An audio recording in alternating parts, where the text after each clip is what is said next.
Hello everyone, I hope आप सभी gate aspirants अपनी लाइफ में कुछ बेटर और नया करने का ट्राई कर रहे होंगे। आज के इस सेशन में हम लोग बात करने वाले हैं प्रोबेबिलिटी के क्वेश्चंस के ऊपर, जो कि हमारे पास में गेट 2023 के पेपर में पूछे गए थे।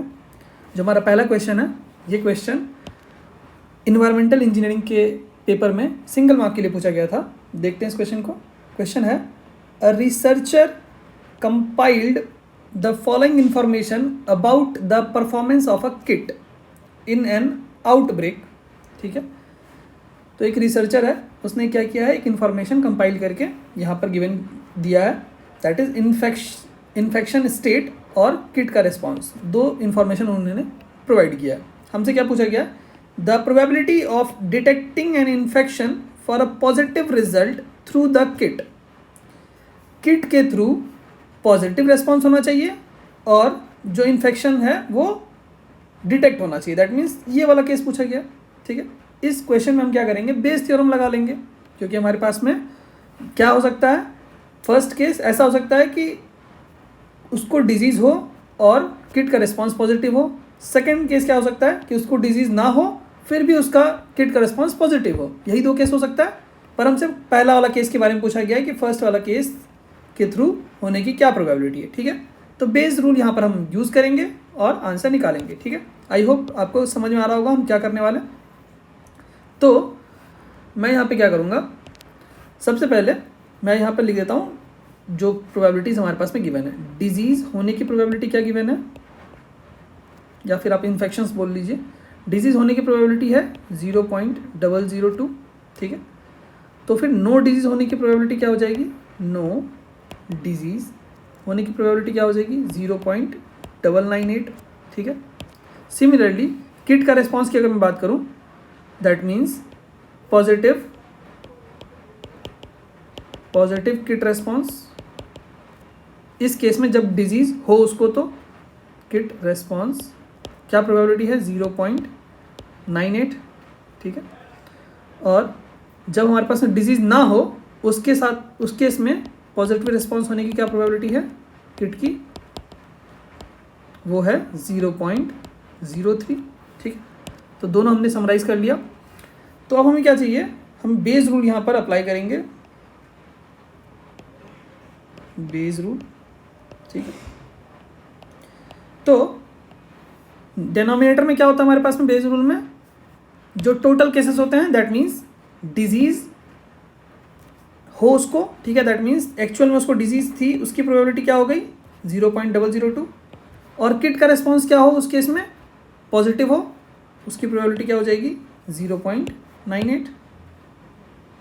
That means 0.98।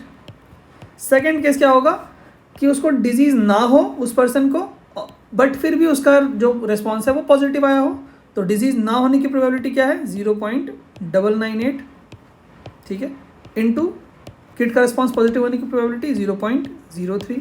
ठीक है, ये 0.998 कहाँ से आया है, 1 माइनस 0.002 करेंगे तो आपको क्या मिलेगा, 0.998। ठीक है, वैसे ही हमने यहाँ पर निकाला है। ठीक है, हमसे क्या पूछा गया था, the probability of detecting an infection for a positive result through the kit. That means ये वाला केस पूछा गया कि जब उसको डिजीज़ हो, दैट मीन्स इन्फेक्शन हो, डिटेक्ट हो और उसका पॉजिटिव रिस्पॉन्स आए, उसकी क्या प्रोबेबिलिटी है। तो ये वाला केस ऊपर रख देंगे, बेस रूल में हम यही तो करते हैं। ठीक है, तो इसको जैसे ही आप कैलकुलेट करेंगे तो आपको आंसर मिल जाएगा। तो इसको आप जैसे कैलकुलेट करेंगे, मैं यहाँ पर लिख देता हूँ 0.00196 आएगा। ठीक है, 0.00196 प्लस यहाँ पर आएगा 0.029। इसको आप कैलकुलेट करेंगे तो आपको मिल जाएगा 0.061। ठीक है, जो कि हमारे पास में करेक्ट आंसर होगा 0.061। ठीक, 0.061 जो ऑफिशियल आंसर की है, उसमें जो करेक्ट आंसर गिवन है वो है, उसका रेंज गिवन है, दैट इज 0.060 से लेकर 0.066। इस वैल्यू के बीच में कोई भी आप वैल्यू इंसर्ट करेंगे वो आंसर करेक्ट होगा। ये ऑफिशियल आंसर की में आंसर गिवन है। ठीक है, बट हमने जो आंसर निकाला है हमने 3 डेसिमल प्लेस तक ही लिया है, तो हमारे पास में जो आंसर आया है वो है 0.061, जो कि करेक्ट आंसर इस रेंज में लाई कर रहा है। ठीक है, तो आई होप ये जो क्वेश्चन था वो आपको क्लियर हुआ होगा, जो कि बेस थ्योरम के ऊपर या बेस रूल के ऊपर क्वेश्चन बेस्ड था गेट 2023 के इन्वायरमेंटल साइंस के पेपर में। ठीक है, आई होप ये क्वेश्चन आपको क्लियर हुआ होगा। सो जो हमारा नेक्स्ट क्वेश्चन है, ये क्वेश्चन हमारे पास में गेट 2023 के इंजीनियरिंग साइंस के पेपर में 2 मार्क्स के लिए पूछा गया था। देखते हैं इस क्वेश्चन को। क्वेश्चन हमारे पास में है, the probability of a person telling the truth is 4/6। ठीक है, हमारे पास में क्या है, एक पर्सन है, वो जब ट्रूथ बोलता है तो उसकी प्रोबेबिलिटी क्या है, 4/6 है। ठीक है, तो सिमिलरली वो लाई बोलेगा, दैट मीन्स झूठ बोलेगा, उसकी प्रोबेबिलिटी क्या हो जाएगी, 2/6। ठीक है, ये इतना तक तो क्लियर है। 1 - 4/6 करेंगे तो आपको क्या मिलेगा, 2/6। दैट मीन्स एक पर्सन है जो ट्रूथ बोल रहा है, उसकी प्रोबेबिलिटी गिवन है 4/6, तो लाई बोलने की प्रोबेबिलिटी क्या हो जाएगी, 2/6। करेक्ट है। सिमिलरली अब आगे बोला गया है, an unbiased die is thrown by the same person twice. तो वो पर्सन क्या कर रहा है, उस एक डाई को जो कि अनबायस्ड है उसको 2 बारी थ्रो कर रहा है, and the person reports that the number appeared in both the throws are same.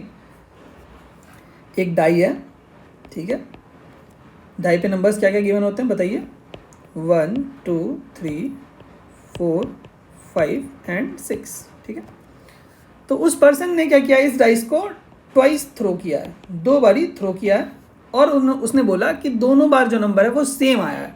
ठीक है, तो आप मुझे ये बताइए कि दोनों बार नंबर सेम क्या क्या आ सकता है।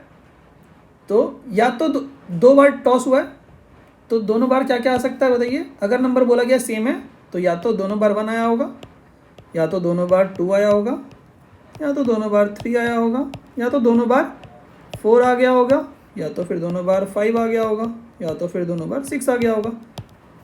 यही हो सकता है ना पॉसिबिलिटी। उस पर्सन ने डाइस को 2 बारी थ्रो किया और बोला कि दोनों बार ही नंबर सेम आया है, तो यही 6 कंडीशन होंगी ना जो पॉसिबल होंगी, और तो कोई कंडीशन पॉसिबल नहीं होगी। तो अगर मैं किसी एक डाई को 2 बारी थ्रो कर रहा हूँ तो टोटल पॉसिबिलिटी क्या क्या हो सकती है बताइए। तो फर्स्ट टाइम जब मैं डाई को थ्रो करूँगा तो कोई 6 नंबर में से एक नंबर आएगा। जब सेकेंड टाइम मैं डाई को थ्रो करूँगा तो 2 में को तो क्या होगा, 6 में से कोई एक नंबर आएगा। ठीक है, तो ये 36 6 × 6 36 टोटल क्या होंगे, पॉसिबिलिटीज़ होंगे।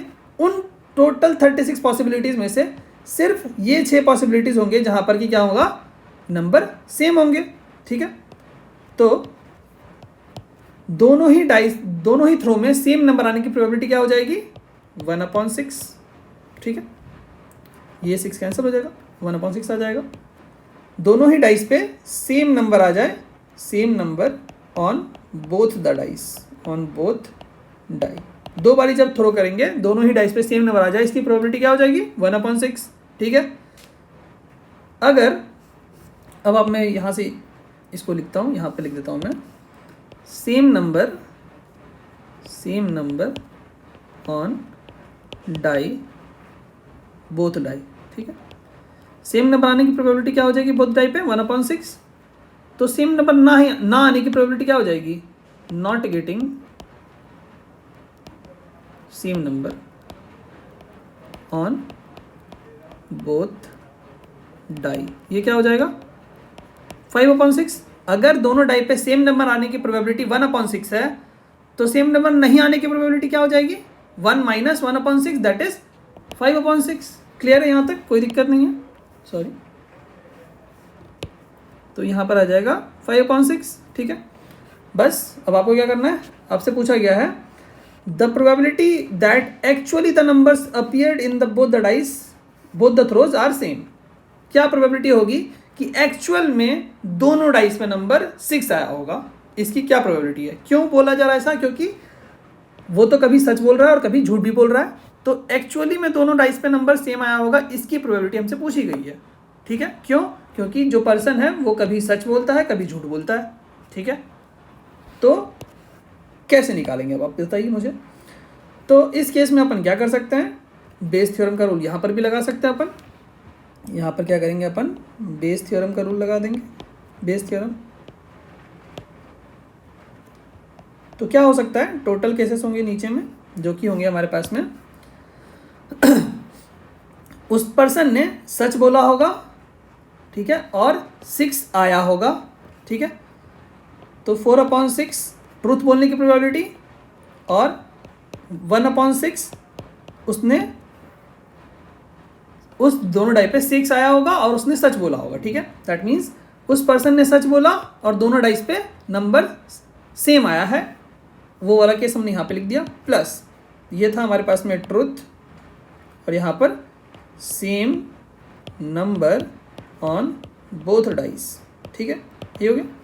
प्लस उस पर्सन ने झूठ बोला होगा और दोनों डाइस पे सेम नंबर नहीं आया होगा। तो दोनों डाइस पे सेम नंबर नहीं आया होगा, वो क्या होगा, ये वाला 5/6 not getting same number on both the dice, not getting same number on both die, दोनों डाइस पे सेम नंबर नहीं आया होगा और उस बंदे ने क्या कर दिया होगा, झूठ बोल दिया होगा कि नहीं नहीं आया है 6, ठीक है। तो ये हो गया झूठ बोलने की प्रोबेबिलिटी 2/6 और ये हो गया 5/6 is the probability of not getting same number on both the die, ठीक है। हमें क्या पूछा गया था कि एक्चुअली में दोनों डाइस पे सेम नंबर आया होगा और उसने सच बोला होगा तभी तो होगा ऐसा। तो ये वाला केस ऊपर रख देंगे, दैट मीन्स 4/6 इंटू 1/6। इसको आप कैलकुलेट कर लीजिए कितना आ रहा है, बताइए आप मुझे। तो कैलकुलेट करेंगे कितना आ जाएगा, यहाँ पर आ जाएगा हमारे पास में 4/36, नीचे आ जाएगा 4/36 प्लस 10/36, 36 कट जाएगा, 4/14 आ जाएगा। तो 4/14 का हो जाएगा 2/7। 2/7 को अगर आप निकालेंगे तो आपको मिल जाएगा, तो जैसे ही आप 2/7 करेंगे तो आपको क्या मिल जाएगा, 0.28। तो 0.28 जो क्या है वो आंसर हो जाएगा करेक्ट, 0.28। मैं यहाँ पे लिखता हूँ 0.28 will be the correct answer. 2/7 equal to क्या हो जाएगा, 0.28, जो कि हो जाएगा करेक्ट आंसर। आई होप ये क्वेश्चन आपको क्लियर हुआ होगा। इस क्वेश्चन में बहुत ज़्यादा बेसिक कंसेप्ट नहीं था, थोड़ा सा क्वेश्चन घुमा के था, बट हाँ इस टाइप के क्वेश्चन हमने ऑलरेडी प्लेलिस्ट में मैंने प्रीवियस इस क्वेश्चन में कराया हुआ है। आप एक बार प्लेलिस्ट में चेक करेंगे तो आपको इस टाइप के क्वेश्चन आपको दिख जाएंगे, जहाँ पर कि एक पर्सन है वो ट्रूथ और लाइव बोल रहा है। इस टाइप के क्वेश्चन मैंने ऑलरेडी प्लेलिस्ट में कराए हुए हैं, तो आप एक बार जाके वहाँ से भी चेकआउट कर सकते हैं, ठीक है। आई होप ये क्वेश्चन आपको क्लियर हुआ होगा। 2 मार्क के लिए पूछा गया था क्वेश्चन इंजीनियरिंग साइंस के पेपर में, गेट 2023 के, ठीक है। Thank you so much, thank you.